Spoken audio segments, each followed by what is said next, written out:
Performance improvement plans.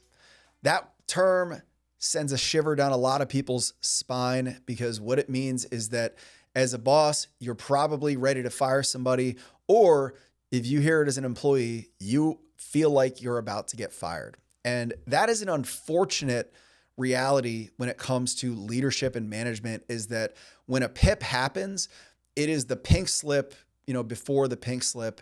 And in my opinion, that is a coward's way out. If you're doing a PIP just to have a paper trail to get ready to fire somebody, you are failing as a leader. That is my honest opinion. Now, I can't say that I haven't made that mistake or that people that work for me have not made that mistake where we have not done a PIP the way that I'm going to explain it to you today, but I've learned from mistakes that I've made, and that's what I'm here to share with you today. This episode is about my honest take on performance improvement plans, or PIPs, and how you need to run them in your fitness business. Let's get into it.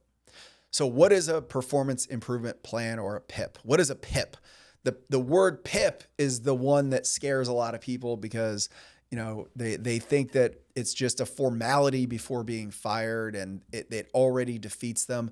But I want to challenge that. I want you to challenge that idea and go with the understanding that this is genuinely a plan for improved performance. Butcher that. This is a plan for improved performance. And when you put somebody on a PIP as a leader, it should be in the early stages of performance failures, and it should be a genuine and honest way to develop an employee through the PIP. All right. That is, my first take is that a PIP should be a God's honest, general effort to see improved performance for your employee. And if you're waiting too long and by the time a PIP happens, you're just at your wit's end, you just didn't do your job as a leader leading up to that point. And that's where I think most people make mistakes, and why a performance improvement plan gets such a terrible reputation in the fitness industry, but I think probably in most industries. So the performance improvement plan is when an employee is falling below the bar, their performance is slipping, they are not performing up to the standard that is set for them, and you are flagging it corporately. You're flagging their performance as below the bar. The PIP is the plan to get them above the bar. So I want to tell you how to structure something like a PIP, how it should look, what the action plans should look like, and then again, what happens at the end of it. So here's the thing. By the time when you start talking about a PIP, you want to make sure that you've given enough coaching and accountability and leadership and most importantly, clarity before that. Nobody should ever, ever, ever be surprised to go on a PIP. If somebody is surprised that they're on a performance improvement or being put on one, there's a failure in leadership in and of itself, right? Because that means your standards are not clear, and they're not clear enough that when they're violated, they don't know they're being violated, right? So, and again, I've done this. I've made this mistake. We've surprised people with a PIP, and it's a failure of leadership when that happens. All that means is that you did not make your standards clear enough. The expectations were not clear enough. And when things were violated, that maybe the employee didn't know, or they weren't told in the moment that it was happening. Number two is you as a leader and as a company need to have a process that is outlined incredibly clearly about when a PIP happens. This should happen in your employee onboarding, where you say, this is the bar, this is the standard that we set, this is what's expected of you. If this is not met for this time period, you will go on a performance improvement plan. We will come up with an agreed upon set of standards that if they are not met, will lead to termination. So for us, that moment is we do a lot of it based on our scorecard. When scorecard metrics are missed 4 times in a quarter, that is PIP territory. So what I mean by that is when we're in a leadership team meeting and it's the 4th time that a number is red on somebody's scorecard, that is when we all know it. They know it. I know it. That, hey, we got to have the PIP conversation. And it should be done without emotion, without defensiveness. The best leaders are able to navigate that, where the other person's like, yeah, I know. It's the fourth time. I know where we're at. And it should go like that. If it doesn't go like that, it's usually a sign that there was some lack of clarity or expectation, or there's not a lot of team trust that was built so that people are getting defensive.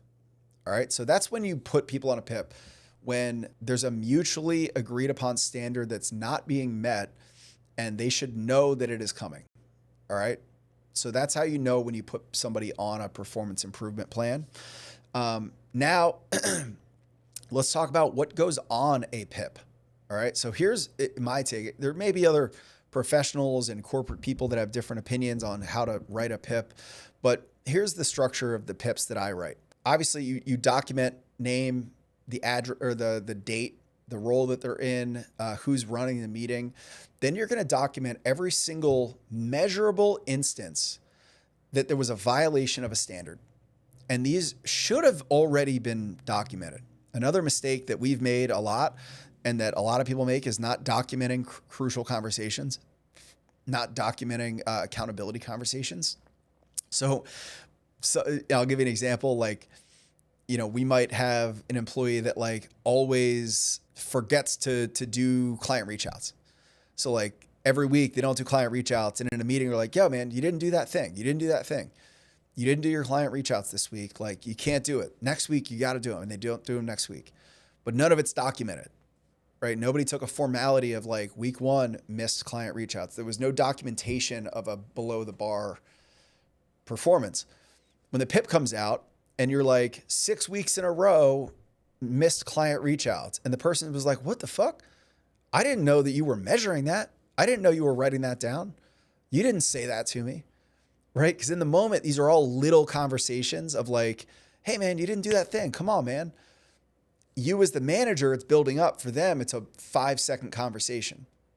So as a leader, you've got to make sure you're documenting all of those little things, because by the time it hits the PIP, they're going to be looking at a whole thing that you've had in your head that they didn't register as a accountability conversation. And now you're providing bad leadership. So if there's a standard that's not being met, it needs to be clearly documented. And you don't have to micromanage, but for the big ones that are really like causing a pileup of performance issues, you got to document it. And it's got to be something like, hey man, just want to let you know, it's been 2 weeks that you didn't do your client reach outs. I've got to document this as from a performance thing. So we cannot have this happen again. If it happens 2 more times, we have to talk about a performance improvement plan. Okay. It can be as simple and casual as that. Okay.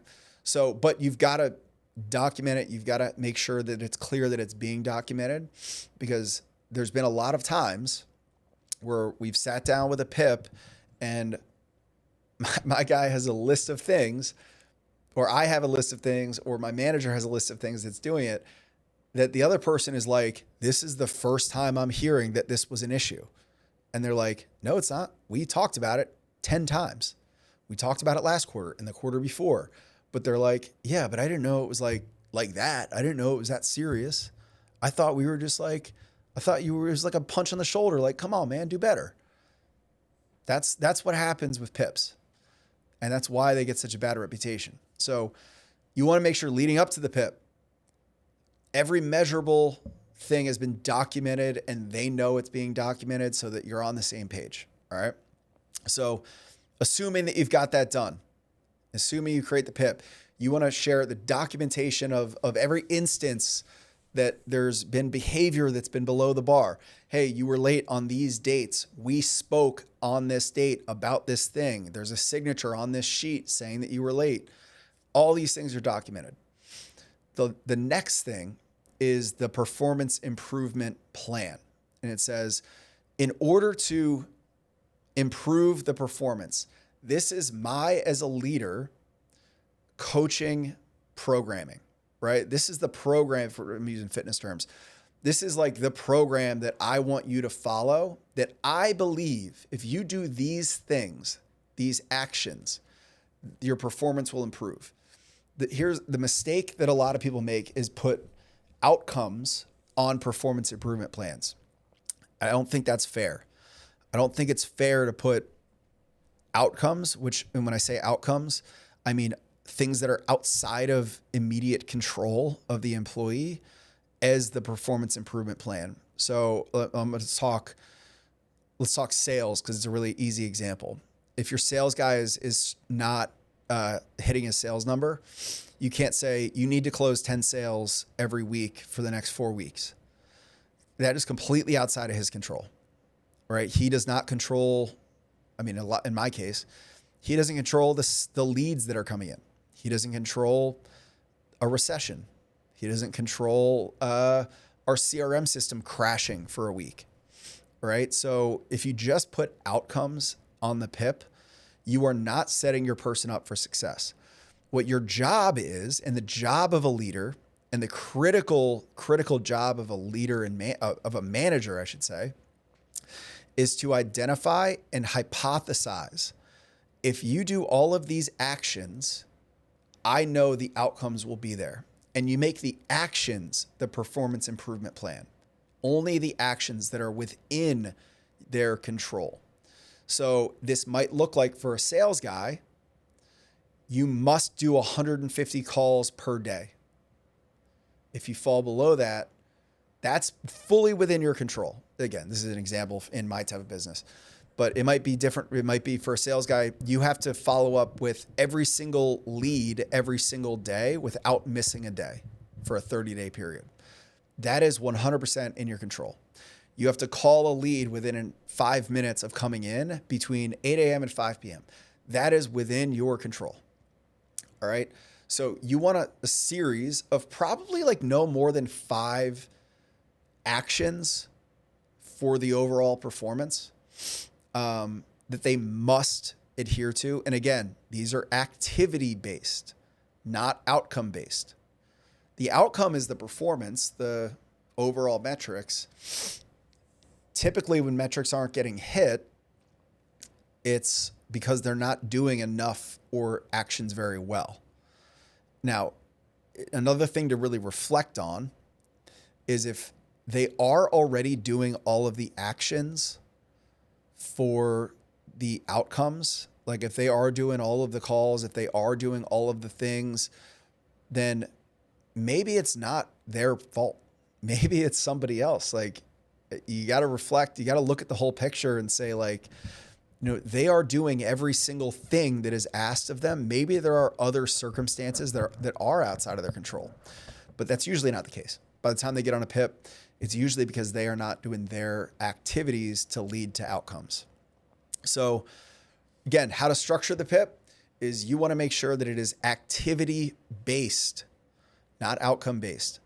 So how would this look for like a coach that maybe wasn't showing up and like being super professional, and maybe they just didn't have good energy on the floor? The mistake there is you use non-quantifiable terms. And it's like, hey, you got to bring better energy. You've got to be more professional. What the fuck does that mean? If you put something like that on a PIP, you should be put on a PIP, because that does how do you measure good energy? If you're telling somebody you put on a PIP, hey, you've got to show up with better energy for your sessions, you are setting them up to fail. There is zero way to measure better energy. And in fact, it's purely perception. And if you're already looking at them as them having bad energy, you're going to have an expectation of that. You're going to see every little thing. You're going to see all of the bad energy things in them that maybe aren't even real. It's just a perception that you've made because you're frustrated with this person. So for a coach, I would say when a coach goes on a PIP, it's kind of like they're going through the motions. They're not going above and beyond. Maybe they show up a little bit. Maybe they show up late a few times, right? That's kind of when we put coaches on a PIP, right? So showing up on time, clear metric. That's a clear activity. You got to be here at this time, whatever. But I would encourage you to drill down even further, right? So here's another one. Coach shows up late. You got to put him on a PIP. you will never be late again. What is on time in your business? So how do you define on time? Do you define on time as they walk in at the time of the session? Do you define on time as 10 minutes before? So we had to do this because it was poorly defined in my business.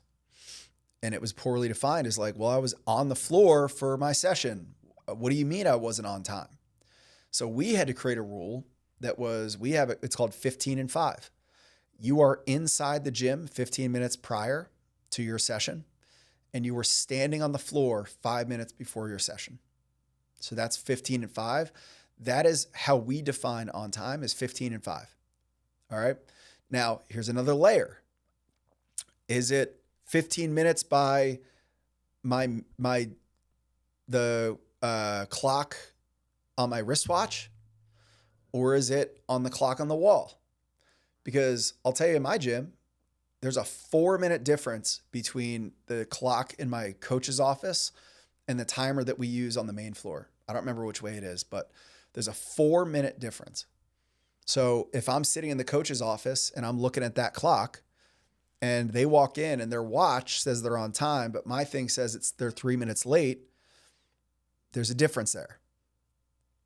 So you've got to define how we are defining on time. So there's a really amazing company called PALS Sudden Service that are really well known for the expectations and standards they set for service. And they define this as it is on time is the time that reflects on your iPhone, not your car phone, not your wristwatch. It is your iPhone, because that is what's synchronized across all the world or whatever.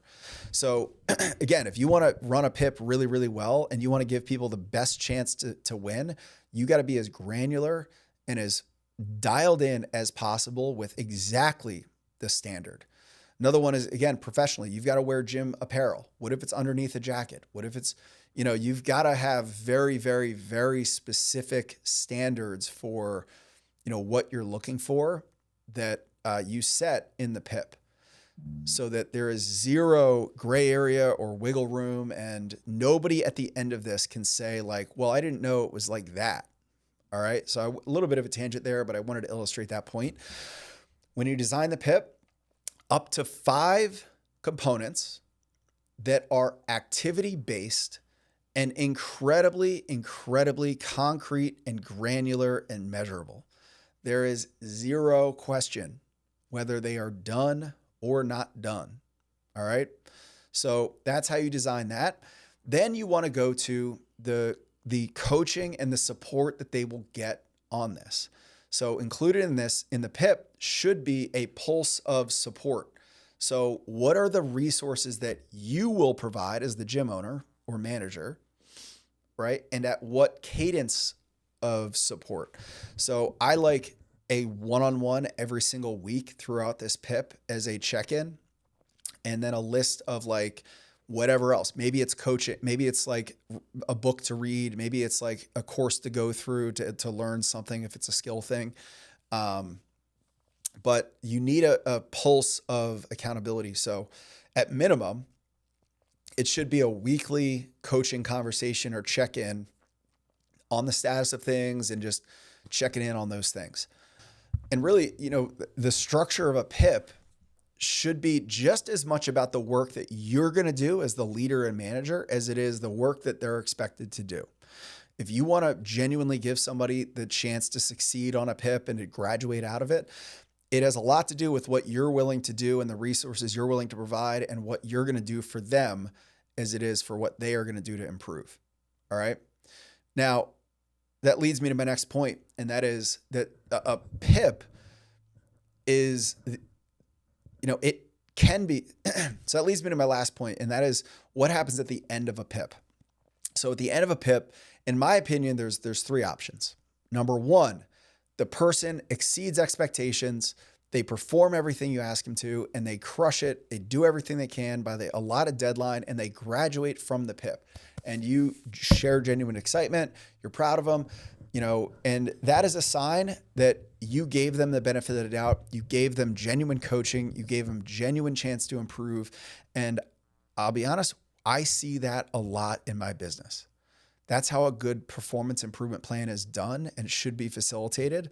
And I want to tell anybody listening, if you're put on a PIP, it does not mean that you're about to get fired if it is done in the right way. And there's been lots of people that have graduated from PIPs that never lost their job. And it's been just a genuine performance improvement plan. So that's number one. The person graduates, they do well and, improve their performance. Number two is they fail the PIP. They don't do the actions. Again, this is why it's important that it's actions, not outcomes. They don't do the things that were genuinely within their control, and they fail and lose their job. And it should be outlined, if this PIP fails, you will be terminated. And then by the end of that time, there's a handshake that takes place.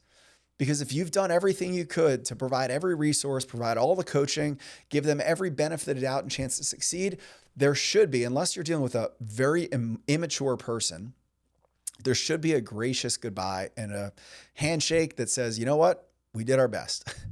So that's number two, is that they fail the PIP and they lose their job. The gold standard is that they're like, hey, we tried, right? Thanks for giving me a shot. And they know that they fucked up. All right. And the third thing that happens at the end of a PIP is that they do the work, they start doing it. And maybe they're like, you know what? Actually, this kind of sucks. If I'm doing the job the way it needs to be done, it's a lot more than I want. I don't actually like this job. Right. We've seen that before too, where I've had like people go on PIPs and they're like, oh, this is what I should have been doing this whole time. I don't actually want that. That kind of is like not a job that I don't like that. And they agree that they're like, oh, I see the job that you want me to do and the standards and expectations. I don't really want that. And that's fine too. That's great, actually. Because then they can, again, it's a mutual agreed, like, oh, now that we're on the same page about what you want me to do, I don't want to do that. So let's just walk away. And that's great too. But what I want to illustrate here is, by the end of a PIP, the onus is on the manager to answer this question. I want you as a leader to be able to honestly answer the question. If you get to the end of the employee's tenure with you, did they fail me or did I fail them? And if you honestly have smoked out every single option, you have exhausted every single thing that you think could help them, you've run the performance improvement plan that was genuine and honest, and you really, really poured it into them. You flipped over every stone, and you can honestly look in the mirror and say, I did every single thing I could for that person, and they failed me. That is the way you want to get to the end of a PIP. If you are getting to the end of a PIP and you can't answer that in that way, and you can't look yourself in the mirror and say that I did 100%. There was no hidden agenda. There was no trap that was set. There was nothing left unsaid. There was nothing left undone. I could have done X, Y, and Z, but like whatever. Then you are failing as a leader to set people up for success. And that's, my honest take on a performance improvement plan is you need to be able to answer the question, did I fail them or did they fail me? My opinion is that by the time somebody ends their tenure with you, you get to the point of termination, you guys should be like two boxers in the end of the 10th round, bloody, beaten, and completely exhausted, falling over each other, like bleeding on each other's shoulders, trying to throw like one or two last punches because you've left every single fucking thing that you had in the ring. And that both of you guys, by the end of this time, by the time it's time to let somebody go, you've exhausted every fucking ounce of energy and life that you had into this person. And you can end that with a mutual respect and a handshake to say, you know what? We both tried. There's something that isn't working here, whether it's me or whether it's you. We both gave 100% of what we had. And that is my opinion. When you get to the end of a relationship, the way you want to end relationships in the job. And that's honestly, I can speak candidly on this. The reason I think I've got a really good relationship with a lot of people that we've exited from the company. I can call a lot of former employees, whether we've had to fire them or whether they've left for whatever reason. I've got a very strong level of respect for almost everybody that we've had to exit the company. And I believe it has a lot to do with this approach. Now, again, I've made a lot of mistakes. My team has made a lot of mistakes when it comes to this process, but it's what we're committed to going forward. And what I highly recommend, if you are going to run PIPs and you're going to hold people accountable, that you are executing on all these things yourself and doing things the right way on behalf of your people. So you do that, you're going to run a much better organization. Hey guys, thanks for watching. If you like this content, make sure that you like and subscribe to get more of the content that you want to see about growing your fitness business. You can click any of the videos here to see other episodes, but I want to hear from you. So drop some comments into other content that you would like to see.